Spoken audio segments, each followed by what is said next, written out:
오늘 하나님께서 우리에게 주신 말씀 스가랴 5장 1절부터 11절까지의 말씀입니다. 스가랴서 5장 1절부터 11절까지의 말씀, 저와 여러분들이 한 절씩 교독하고 마지막 11절은 같이 합독하도록 하겠습니다. 내가 다시 눈을 들어 본즉 날아가는 두루마리가 있더라.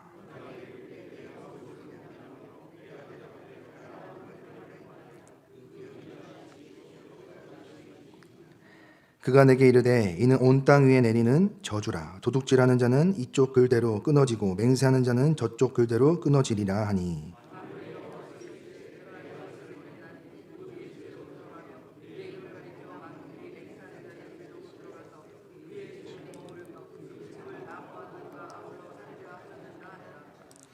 내게 말하던 천사가 나와서 내게 이르되 너는 눈을 들어 나오는 이것이 무엇인가 보라 하기로,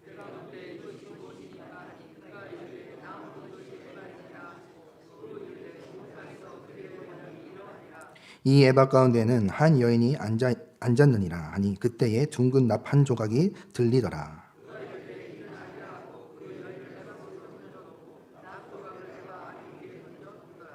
내가 또 눈을 들어 본즉 두 여인이 나오는데 학의 날개같이 날개가 있고 그 날개에 바람이 있더라. 그들이 그 에바를 천지 사이에 들었기로. 그가 내게 이르되 그들이 신할 땅으로 가서 그것을 위하여 집을 지으려 함이니라. 준공되면 그것이 제 처소에 머물게 되리라 하더라. 아멘. 네, 오늘도 정말 이 눈길을 뚫고 이 새벽에 자리에 나오신 여러분들에게 하나님의 은혜와 평강이 가득하기를 간절히 소망합니다. 네, 전도서의 저자 솔로몬이 전도서에서 이런 말을 하죠. 열심히 수고하고 노력하고 애쓰는 이 모든 것들이 다 헛되고 헛되다라고 고백합니다. 이 솔로몬은 우리가 알고 있는 것처럼 전무후무한 지혜자죠. 그리고 엄청난 부와 엄청난 명예를 가졌습니다. 그러니까 우리가 아마 기도하고 바라는 그 모든 것들을 이 솔로몬은 가진 자이고 그것을 다 경험한 사람이에요. 근데 그 솔로몬이 전도서에서 우리가 수고하는 것도 헛되고 노력하는 것도 헛되고 돈을 많이 버는 것도 헛되고 선거하는 것도 헛되고 모든 것이 헛되고 헛되며 헛되고 헛되니 모든 것이 헛되다라고 고백을 합니다. 그럼 우리가 인생을 살아가는 게 다 헛된데 그럼 인생이 허무주의고 아무 의미가 없느냐. 그냥 왔다 그냥 가는 거고 인생 공수래 공수고 그냥 빈손으로 왔다 빈손으로 가는데 모든 것들이 다 의미가 없고 그냥 나는 살다 가야겠다. 이것이 전도서의 결론과 결말이 아닙니다. 솔로몬이 내가 모든 것들을 경험해봤고 내가 모든 것들을 가져봤는데 그 모든 것들이 다 헛되고 의미가 없다는 거예요.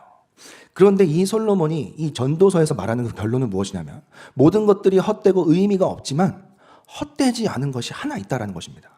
이 땅에 왔을 때 반드시 우리가 지고 가야 될 것, 우리가 반드시 기억해야 될 그 헛되지 않은 가장 의미 있는 것이 한 가지 있다는 거예요. 빈손으로 왔을지라도 빈손으로 돌아가지 않고 가져갈 수 있는 것이 한 가지 있다는 것이 이 전도서의 결말입니다. 그 한 가지가 무엇이냐면 이 솔로몬이 전도서 끝장 끝절에 그 고백을 하죠. 전도서 12장 13절 14절에 이 솔로몬이 이렇게 고백합니다. 하나님을 경외하고 그의 명령들을 지키는 것이 모든 사람의 본분이니라. 하나님이 모든 행위와 모든 은밀한 일을 선악간에 심판하시느니라. 이게 전도서의 결말인 거예요. 내가 수고하고 애쓰고 노력하고 내가 열심히 돈 벌고 성공하고 이 모든 것들이 다 헛되고 헛된데 헛되지 않은 것이 하나 있는데 그것이 무엇이냐면 하나님을 경외하고 그의 명령을 지키는 것. 그 모든 행위와 모든 은밀한 일을 반드시 하나님께서 심판하신다는 것입니다. 그래서 내가 그 심판대 앞에 섰을 때에 하나님을 경외하고 하나님의 명령들을 지킨 것, 그거 하나 가져갈 수 있다는 거예요. 그래서 이 땅을 살아갈 때에, 이 인생을 살아갈 때에 가장 귀한 것이 무엇이냐면 하나님을 경외하고 그 명령을 지키는 것. 마태복음 25장에 주인이 타국으로 떠나기 전에 종들을 부릅니다. 그리고 그 종들에게 5달란트, 2달란트, 1달란트를 맡기죠.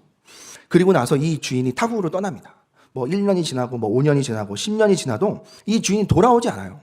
근데 어떤 종들은 열심히 그 맡긴 달란트를 가지고 막 수고하고 일하는 종들도 있고 또 어떤 종은 그 맡긴 달란트를 그대로 다시 돌려드리기 위해서 땅에 잘 묻어둔 종도 있습니다.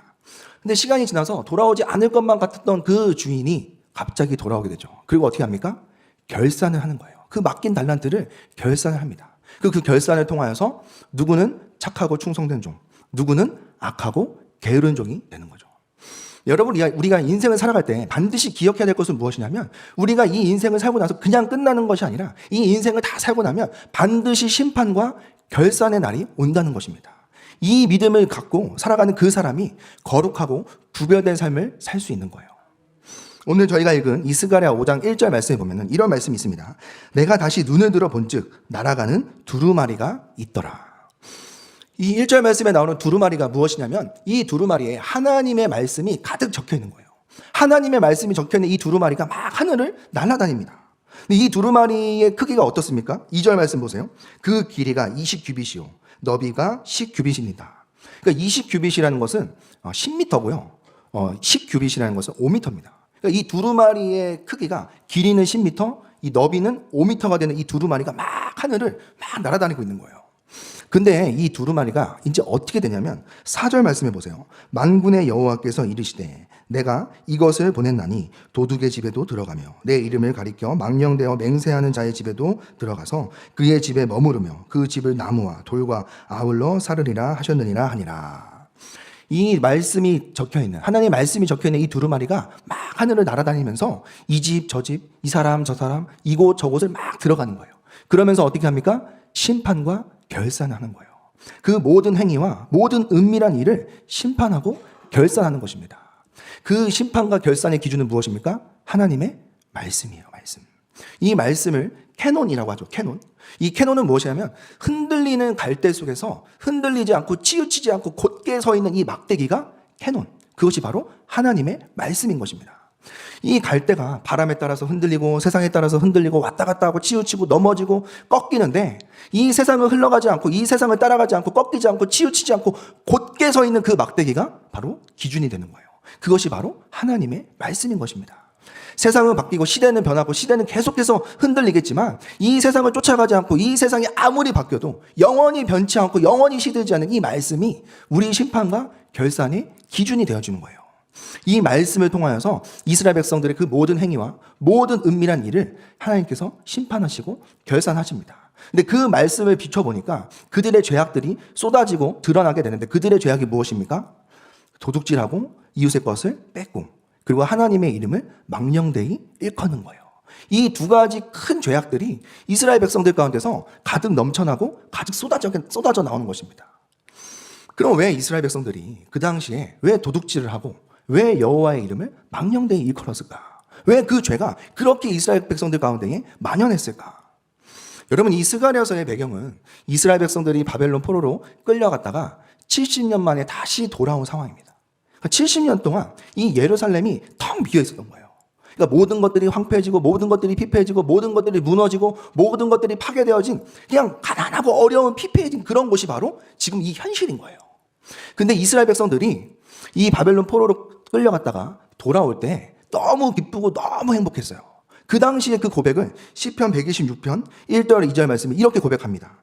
여호와께서 시온의 포로를 돌려보내실 때에 우리가 꿈꾸는 것 같았도다. 그때 우리 입에는 웃음이 가득했고 그때 우리 혀에는 찬양이 찼었도다. 그러니까 이스라엘 백성들이 이 70년 동안 바벨론 포로를 끝나고 마치고 돌아올 거라고 생각을 못했어요. 그냥 영원히 포로로 살 거라고 생각했습니다. 그런데 그 이스라엘 백성들이 이 하나님의 은혜로 기적적으로 이 포로 생활을 마치고 돌아오게 된 거예요. 그래서 막 기쁨과 감사가 막 넘쳐나는 거예요. 그래서 어떻게 하겠습니까? 여호와의 성전을 막 건축하고 여호와의 성전을 막 회복하고 다시 막 재건하는 거예요. 근데 시간이 점점 지나면서 이 기쁨과 이 감사가 점점 시들시들해지는 거예요. 그러면서 여호와의 성전 짓는 게 뭐가 중요하냐? 지금 우리 집이 없는데, 지금 여호와의 성전 짓는 게 뭐가 중요하냐? 우리가 먹고 살 게 없는데, 우리가 이렇게 가난하고 어렵게 사는데 지금 여호와의 성전 짓는 게 뭐가 중요하냐? 그러면서 여호와의 성전 짓는 것이 멈추고 중단되어진 것입니다. 그러면서 자기 집을 짓게 되고 자기 먹을 것을 챙기게 되는 거예요. 자기의 농지를 살피게 되고 자기의 집을 건축하게 되는 것입니다. 근데 이 주어진 것으로 살기에도 너무나도 어렵고 너무나도 힘들다 보니까 이 이스라엘 백성들이 이웃의 것을 탐내고 훔치고 도둑질하고 몰래 가져오게 되는 거예요. 이 상황이 어렵고 힘들다 보니까 이스라엘 백성들이 도둑질하고 훔치는 그 죄악이 이스라엘 백성들 가운데 만연하게 된 것입니다. 그리고 두 번째, 여호와의 이름을 망령되이 일컫는 것은 무엇이냐면 막 하나님을 저주하고 하나님을 욕하는 것이 아니라 이 모든 상황을 해결해 줄 수 있는 그 하나님을 믿지 않는 거예요. 내 힘으로 해야지, 내 능력으로 해야지. 지금 하나님 의지하다가 우리가 굶어 죽게 생겼다. 하나님을 의지하지 않고 하나님을 붙들지 않고 내 힘과 내 능력을 의지하는 것이 여호와의 이름을 망령되이 일컫는 것입니다. 여러분, 우리가 하나님을 욕하고 하나님을 저주하는 게 하나님의 이름을 망령되이 일컫는 것이 아니라 하나님을 믿지 않는 것, 하나님을 의지하지 않는 것. 지금 이 모든 상황들을 해결해 줄 수 있는 분은 오직 하나님밖에 없는데 마치 하나님이 해결하지 못할 것처럼 하나님을 믿지 않고 의지하지 않는 것, 그것이 바로 여호와의 이름을 망령되이 일컫는 거예요. 이스라엘 백성들 가운데에 이 두 가지 죄악이 가득한 것입니다. 이스라엘 백성들은 지금까지 하나님의 말씀을 따라 살아왔는데 지금 이 상황이 어렵고 힘들다 보니까 상황을 따라서 살아가게 되는 거예요. 상황을 따라서 그 믿음이 왔다 갔다 하는 것입니다. 상황이 좋으면 잘 믿고, 상황이 안 좋으면 잘 안 믿고, 상황이 잘 풀리면 잘 믿고, 상황이 꼬이거나 상황이 내 생각대로 안 되면 또 잘 안 믿고, 상황 따라 믿음이 왔다 갔다 하는 거예요. 근데 여러분, 이 믿음이라는 것은 상황 따라 왔다 갔다 하는 것이 아니라 말씀을 따라 가는 것입니다. 이 말씀을 따라서 내 상황이 왔다 갔다 할지라도, 내 상황이 좋을 때도 있고 안 좋을 때도 있고, 내 상황이 부유할 때도 있고 내 상황이 피폐할 때도 있겠지만 그 말씀을 통하여서 이 상황을 뚫고 뛰어넘어가는 것, 이 상황을 초월하는 것, 이것이 바로 믿음인 거예요. 이스라엘 백성들은 이 시간이 지나면서 점점 하나님에 대한 그 사랑과 그 마음이 흐릿해지고 시들어가고 하나님과 점점 멀어지는 것입니다. 근데 중요한 것은 무엇이냐면, 하나님은 이스라엘 백성들이 바벨론 포로로 끌려가기 전이나 바벨론 포로로 끌려가고 나서나 바벨론 포로 생활을 마치고 돌아오고 나서나 동일하게 이스라엘 백성들을 사랑하고 끝까지 포기하지 않고 함께 하시는 것입니다. 이것이 하나님이 이스라엘 백성들을 향한 하나님의 사랑인 거예요. 여러분, 이 스가랴라는 이름의 뜻이 무엇이냐면 여호와께서 기억하시다, 여호와께서 자기 백성을 잊지 않으시다라는 뜻이에요. 이것이 스가랴서의 핵심인 것입니다. 이스라엘 백성들은 하나님을 떠나고 하나님을 포기하고 하나님을 의지하지 않고 다른 것들을 의지하고 다른 것들을 붙들겠지만, 우리 하나님은 이스라엘 백성들을 끝까지 포기하지 않고 끝까지 붙들고 끝까지 함께 하시는 거예요. 그 하나님의 일방적인 그 사랑이 다시 이스라엘 백성들을 회복하고 다시 이스라엘 백성들을 정결하고 거룩하게 하고 다시 이스라엘 백성들을 온전하게 하는 것입니다. 그래서 그 이스라엘 백성들을 향해서 멈췄던 그 성전을 다시 완성하는 거예요. 하나님의 그 일방적인 그 사랑이 이 모든 일을 이루고 이 모든 일을 가능케 하는 것입니다. 사랑하는 여러분, 이 하나님은 이스라엘 백성들의 죄는 경멸하지만 이스라엘 백성들은 끝까지 사랑하는 거예요. 이스라엘 백성의 죄는 미워하지만 이스라엘 백성들을 끝까지 포기하지 않는 것입니다. 그 죄는 미워하지만 이스라엘 백성들을 끝까지 포기하지 않고 사랑하는 것이 그 하나님 아버지의 마음인 것이에요. 여러분, 누가 죄만 미워하고 그 사람을 미워하지 않을까요? 누가 그 죄만 경멸하고 그 사람을 끝까지 사랑할까요? 누가 그렇게 할 수 있을까요? 아버지만이 그렇게 할 수 있는 거예요. 어머니만이 그렇게 할 수 있는 것입니다. 친구도 그렇게 할 수 없고 친척도 그렇게 할 수 없고 어느 누구도 그렇게 할 수 없지만 오직 부모만이 내 자식의 자녀의 죄만 미워하고 자녀는 끝까지 사랑하는 거예요. 이것이 바로 하나님 아버지의 마음인 것입니다.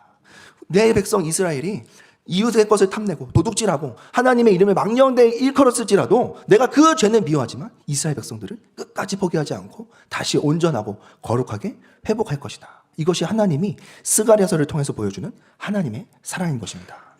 그 하나님의 사랑으로 5절 이후에 환상을 보여주시는데, 그 환상이 무엇입니까? 에바 속에 있는 여인 환상이에요. 이 에바라는 것은 곡식을 담는 그릇입니다. 이 곡식을 담는 이 그릇에 한 여인이 있어요. 근데 그 여인이 상징하는 것이 무엇이냐면 악입니다. 악. 그 악이 담겨있는 이 여인을, 이 곡식 그릇을 하나님께서 11절 말씀해 보세요. 이 곡식 그릇을 시날 땅으로 옮기십니다. 여기서 우리가 주목해야 될 것은 무엇이냐면, 그럼 이제 시날 땅에 죄가 가득하겠구나. 이 죄악이 충만하겠구나. 이 시날 땅은 정말 이제 더러운 땅이 되는 거구나. 이 시날 땅에 우리가 집중하고 주목하는 것이 아니라 우리가 주목해야 될 것은 무엇이냐면, 하나님이 이스라엘 백성 가운데 있었던 그 악을 동에서부터 서가 먼 것처럼 멀리 저기에 던지신다는 거예요. 그 악을 제거하고 그 악을 뿌리채 뽑으시고 더 이상 악이 틈타지 못하도록 하나님께서 악을 제거해 주시고 거룩하게 해준다는 것을 우리가 주목해야 되는 것입니다. 여러분, 이 악이라는 것은 굉장히 근원적인 것입니다. 이 악이라는 것은 하나님의 창조 세계를 위협하고 흔들고 무너뜨리려고 하는 세력인 거예요. 그래서 악한 세력인 것입니다. 이 악을 통하여서 우리가 죄를 범하게 되는 것입니다. 이 악이 우리를 흔들고 우는 사자처럼 우리를 삼키려 하기 때문에 이 악의 세력으로 말미암아 우리가 죄를 범하게 되는 거예요. 창세기 3장에 최초에 이 땅에 죄가 들어옵니다. 근데 그 죄가 어떻게 들어오죠? 악의 세력, 그 뱀이 아담과 하와를 흔드는 거예요. 에덴 동산을 흔듭니다. 이 선악과 먹어봐. 이거 먹는다고 죽지 않아. 이거 먹는다고 절대 너희가 죽지 않아. 오히려 하나님처럼 될 수 있어. 너희들 눈이 밝아질 거야. 이거 먹어봐. 이 악의 세력은 하나님의 창조 질서, 하나님의 창조 세계를 흔들고 깨트리려고 위협하는 이 악의 세력인 거예요. 굉장히 근원적인 문제입니다. 그 악의 세력이 흔드니까 아담과 하와가 흔들려서 어떻게 됩니까? 하나님의 명령을 순종하지 않고 그 선악과를 따먹고 죄를 범하게 되는 거예요. 근데 하나님께서 이 악의 세력을 지금 멀리 떠나보내시고 끊어버리고 제거해버린다고 이 환상을 통해서 예언해 주시고 말씀해 주는 것입니다. 너희들을 흔들고 너희들을 붙들고 너희들을 삼키려 하는 그 악의 세력을, 그 악의 근원을 내가 저기로 던져버리고 이제 너희들을 정결하고 깨끗하고 거룩한 백성으로 되도록 내가 너희를 회복할 것이다 라고 하나님께서 말씀하는 것입니다. 사랑하는 여러분, 하나님께서 태초에 천지를 창조하시죠. 이 천지를 창조하는 것 자체가 이 모든 악의 세력들을 몰아내시고 악의 세력들을 정리하는 사건인 거예요. 하나님께서 어떤 상황 가운데서 천지를 창조하십니까? 창세기 1장 2절에 이렇게 기록합니다. 땅이 혼돈하고 공허하며 흑암이 깊음 위에 있더라. 여러분, 이 창조하기 전에 이 땅은 어떤 상태였냐면 혼돈합니다. 모든 것들이 혼재되어 있고 굉장히 혼란스러운 상태예요. 모든 것들이 막 뒤엉켜 있고 막 뒤죽박죽인 상태입니다. 그리고 공허하고 모든 것들이 텅 비어 있는 거예요. 아무것도 없습니다. 그리고 흑암이 깊음 위에 있어요. 깜깜하고 어두침침한 겁니다. 이게 하나님께서 천지를 창조하기 전의 상태인 거예요. 근데 그 하나님께서 이 모든 어둠의 세력을 몰아내시고 어떻게 하십니까? 창세기 1장 3절에 빛이 있으라 하시고 이 혼돈과 공허와 흑암을 다 몰아내시고 이 어둠의 세력을 몰아내시는 거예요. 그 생명의 빛, 구원의 빛, 창조의 빛을 통하여서 하나님의 모든 창조가, 하나님의 모든 생명이 온 세상에 가득해지는 것입니다. 이것이 하나님께서 태초의 천지를 창조하시는 것입니다.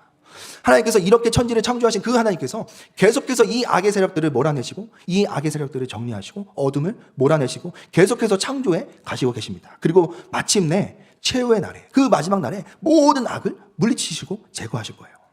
사랑하는 여러분, 나침반이 북쪽을 가리킬 때 어떻게 가리킵니까? 딱 멈춰서 딱 고정돼서 북쪽을 가리킵니까? 그렇지 않죠. 살짝 흔들리면서 북쪽을 가리킵니다. 근데 중요한 것은 무엇이냐면 이 나침반이 흔들리고 비틀비틀거리지만 계속해서 북쪽을 가리키는 거예요. 우리의 신앙생활도, 우리의 믿음도 마찬가지입니다. 이 악의 세력이 계속해서 우리를 흔들고 우리를 위협하기 때문에 우리가 비틀비틀거리고 우리가 흔들흔들거릴 수 있어요. 그런데 중요한 것은 무엇이냐면 믿음의 주였던 온전케 해주시는 이인 예수를 계속해서 바라보는 거예요. 이 나침반이 계속해서 북쪽을 가리키듯이 우리가 그 믿음이 위협당하고 그 믿음이 흔들릴 때마다 믿음의 주여 온전케 해주시는 예수 그리스도를 계속해서 바라보는 이 믿음이, 이것이 중요한 것입니다. 이것이 우리의 믿음이고 이것이 우리의 신앙생활인 것입니다. 우리는 계속해서 이 땅 가운데 살아가면서 흔들흔들거리고 비틀비틀거리겠지만 반드시 이 믿음을 붙잡아 주시고 이 다만 악에서 우리를 구원해 주시는 그 예수 그리스도를 끝까지 바라보는 거예요. 그 믿음을 통하여서 하나님은 그런 믿음의 백성들을 반드시 잊지 않고 기억해 주시고 최후 승리를 얻게 해주시는 것입니다. 사랑하는 여러분, 이 믿음을 통하여서 우리가 하나님의 자녀로서 그 명예를 지켜가고 오늘도 이 심판과 결산의 기준이 되는 말씀 앞에서 정직하고 진실되게 살아가는 저와 여러분들, 최후 승리를 얻는 저와 여러분들 모든 삶이 되기를 간절히 축복합니다. 기도하겠습니다. 사랑의 주님, 이 세상을 살아가면서 정말 끊임없이 그 악의 세력들은 우리를 무너뜨리려고, 우리를 넘어뜨리려고, 우리를 흔들고 우리를 붙들겠지만 날마다 우리가 흔들흔들거리고 비틀비틀거리면서도 그 믿음의 주여 온전케 해주시는 그 이인 예수를 바라보면서 최후 승리를 얻게 하여 주시옵소서. 사랑의 주 하나님 아버지, 우리가 흔들거릴 때마다, 우리가 어려울 때마다 그 모든 상황 가운데서 건져주실 그 하나님을 믿고 끝까지 신뢰하며 그 말씀 앞에서 정직하고 진실되게 살아갈 수 있도록 주님 저희들의 생각과 마음을 붙잡아 주시옵소서. 오늘도 이 귀한 새벽에 정말 구별된 예물을 주님께 올려드립니다. 이 예물을 통해서 하나님의 사랑과 향기가 가득 넘쳐날 수 있도록 주님께서 은혜 허락해 주시고 이 예물을 통해서 정말 하나님의 위로와 평화가 이 땅 가운데 가득할 수 있도록 주님께서 은혜를 더하여 주시옵소서. 이 모든 말씀 살아서 역사하시는 예수님의 이름으로 간절히 기도합나이다. 아멘.